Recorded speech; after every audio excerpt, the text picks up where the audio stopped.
Hi everyone, welcome to my YouTube channel. Thank you so much for tuning in. My name is Elena and today I thought I'd talk about the silent treatment.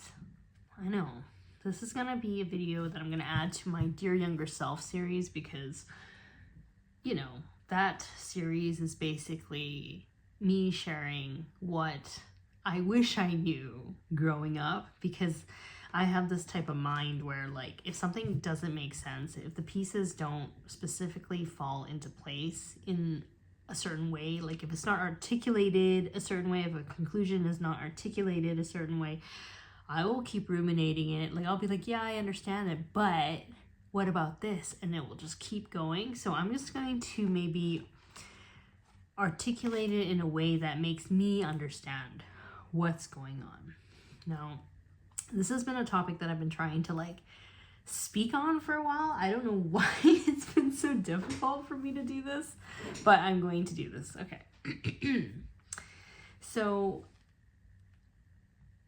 if you've ever kind of grown up in a household where one or both of your parents gave you the silent treatment as a form of punishment, this is going to resonate with you, because I believe the things that we kind of grow up with, the trauma that we kind of face when we were little, even though we don't know it, we might not be aware of it, if we don't pay attention to the message or the lesson behind it, we will continue to have those lessons repeat itself in our adulthood.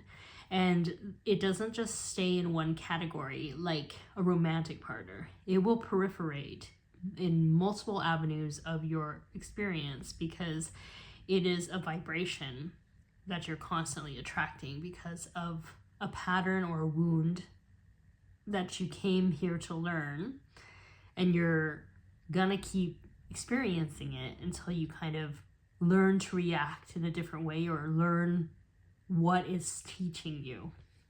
So when I talk about the silent treatment, as children do, basically if your loved one or a parent basically tries to punish you through the silent treatment, it is through a form of control, because what they're doing is that they're withholding their love. They're withholding their attention, they're withholding resources. And as children often do, they try to survive. Your family is your way of survival. Your parents are your way of survival. So not only are they withholding affection and love, which is a form of abuse, you are actually kind of feeling a sense of fear and anxiety, right? Because like your survival depends on this person accepting you, and this person is not accepting you. So it'll trigger that wound where it's like, oh my God, I'm not safe. Like I did something, right? And as children do, they don't have the ability to kind of look at their parent and be like, oh, this is a you problem. They don't have that ability. So what they will do is they will internalize it and they will think that there's something wrong with them. So they will constantly think and be critical about themselves, trying to figure out what could they have possibly done, what could they have possibly said, like something about them is fundamentally flawed or wrong. And so what they will tend to do is they will start to people please, to kind of soothe their anxiety, right? Because they're already like stressed out. They think that they're bad in some way. Now, I'm talking about silent treatments in terms of punishment and a form of control. Okay.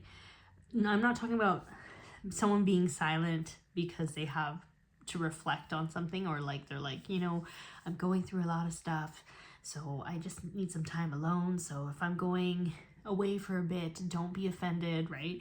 Because that's a healthy way of establishing boundaries and like communicating what it is that you need. Like the silent treatment I'm talking about is that this person is not communicating at all to you what you did wrong. Because mind you, the reason why people do and give a silent treatment to someone is because for some reason, like as you're living your life and doing your thing, mind you, it's important to be self-reflective and to understand whether or not you did something wrong. Like, I think it's healthy to be like, oh, did I do something? And then inquire about it, or like really sit and think about what you could have done that could have offended someone, and use your discretion and intuition with that. However, if you are just minding your own and doing your own thing, and somebody automatically just does that to you, it is likely that something that you're doing goes against the rules and their expectations of you in their mind. So they have a certain set of rules of which you should be behaving and should be acting, or and you're not doing that. So they kind of get angry about it. And instead of talking to you about it like a healthy adult, they are going to try to punish you by not talking to you. And basically, when that happens, it's like a power move on their behalf, because they're trying to exert power and dominance, because they want you to feel bad. They want you to spiral and think that there's something wrong with you. They don't want to communicate with you, because if somebody really respects you and like wishes, wants to see the best in you, or like wants to clear up misunderstandings, they will do that if they have any respect for you. If they don't do that, this person has never respected you. They don't like you, okay? I hate to have to say that, but that is the truth.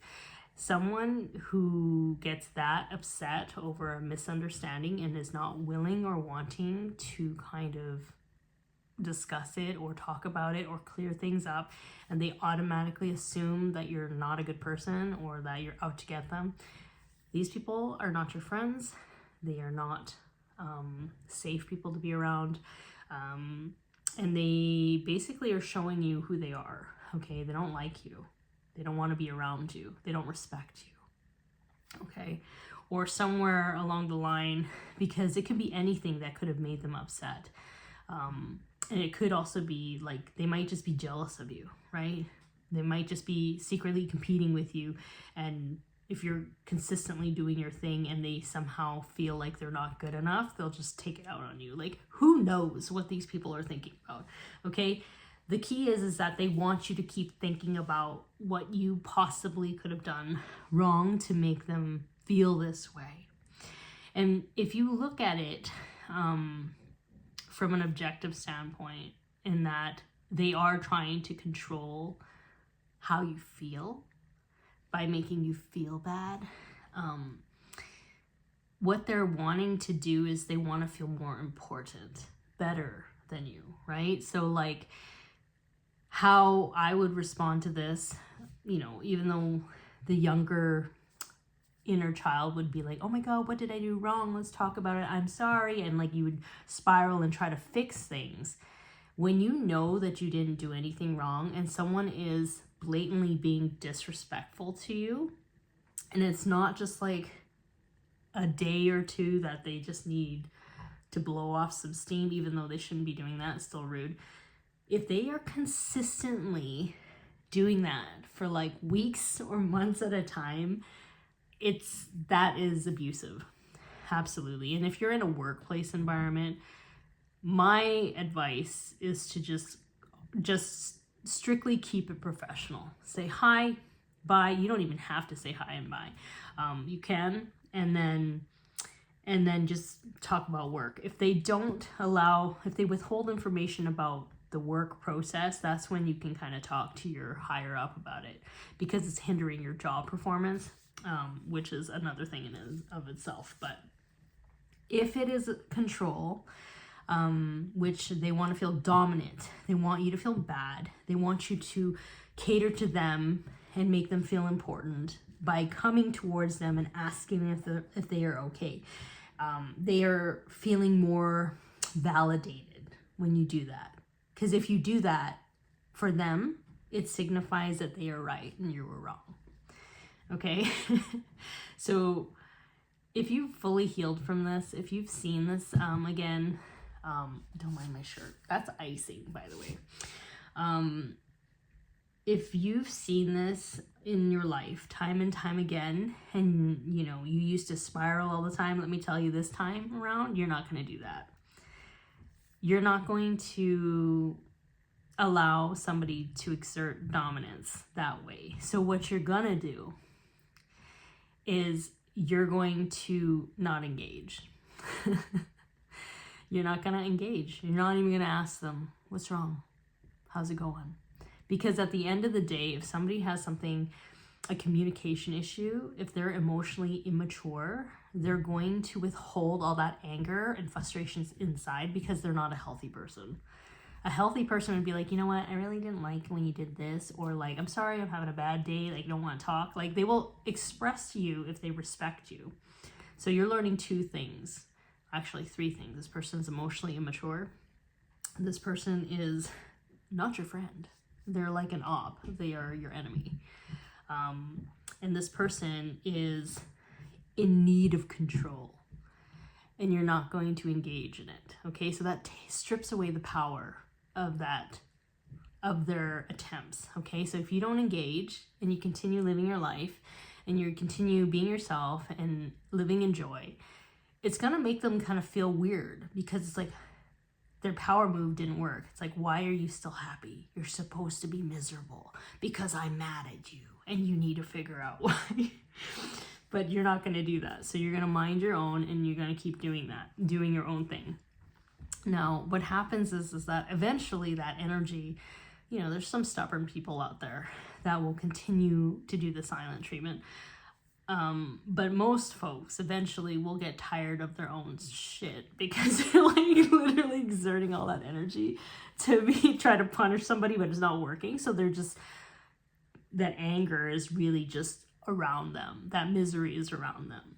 Okay, and you will know this time and time again, because it's about a control issue. It's not about a healthy boundary issue, like, you hurt me, I just need some time away. It's more like, you hurt me, I'm going to punish you. I'm going to try to control this power play. 99% of the time, when you don't speak to them and respond to them, they will be going around to everybody they can that will listen to their sob story, and they will probably act like the victim.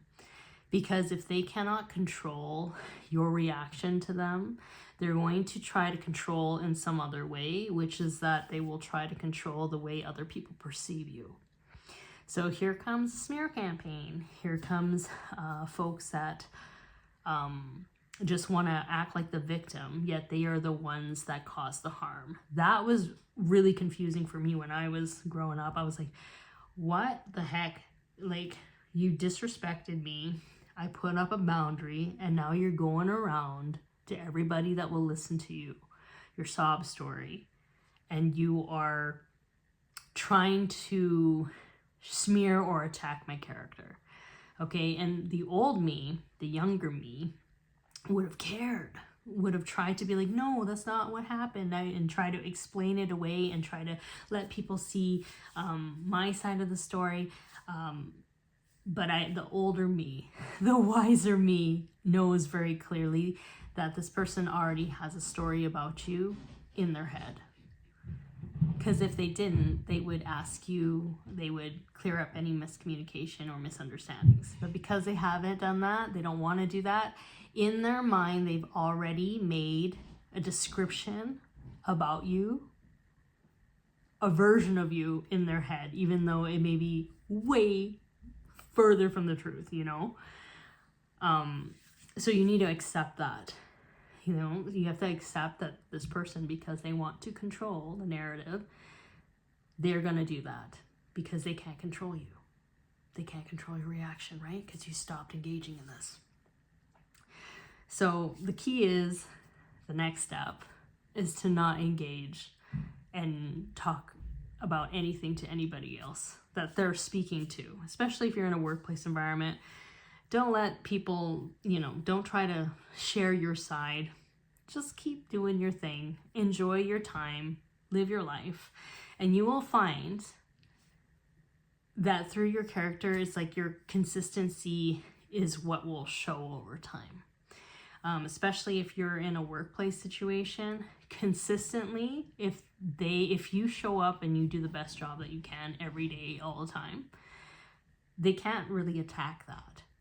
They can't attack your performance.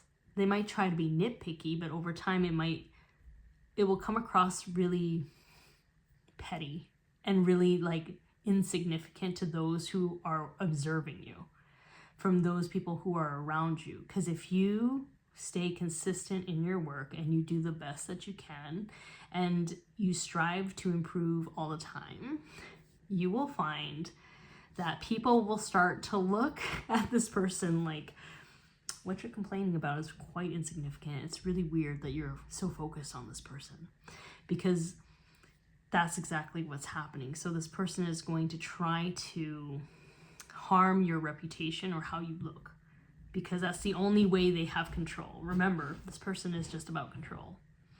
Okay, so I think like when you experience this one final time, there will be a part of you that will be so free from it.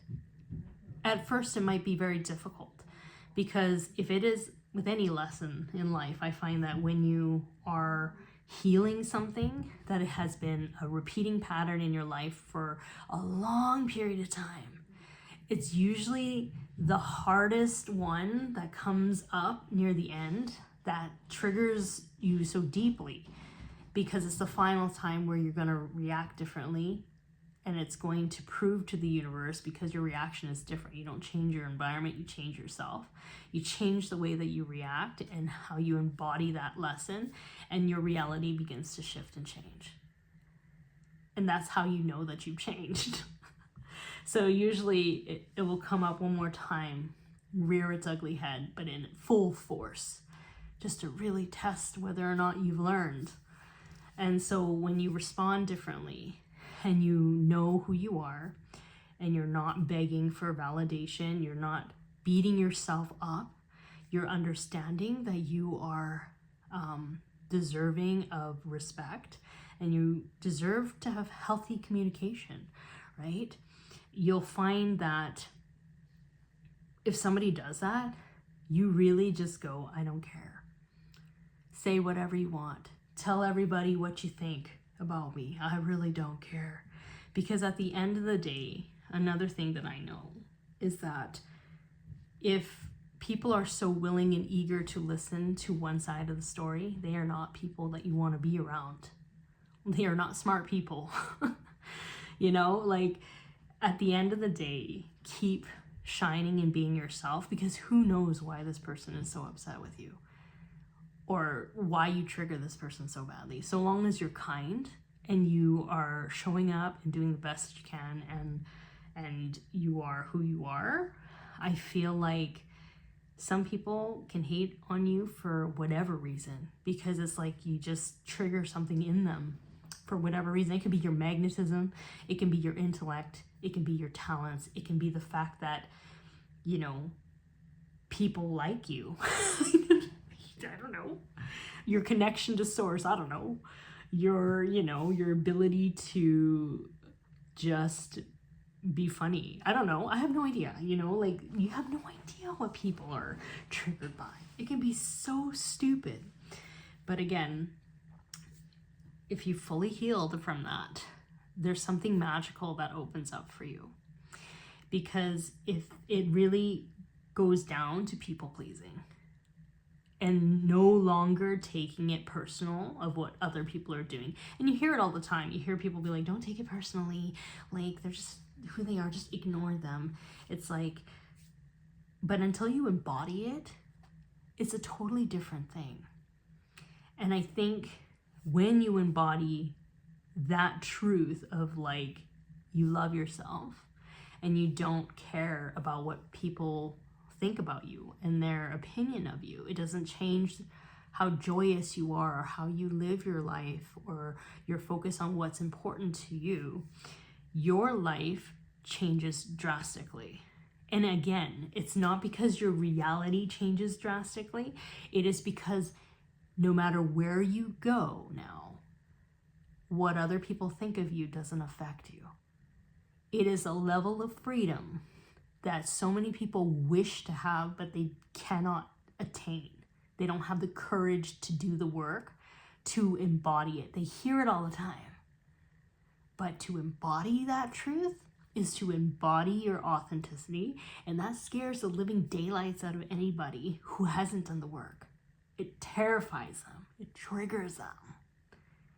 And that is a space where like you are the most powerful, when you are fully yourself and you don't care about what other people think genuinely throughout. You don't doubt yourself. You don't doubt your worth. There's something that happens where it's like, this is the most loving thing you can do as well.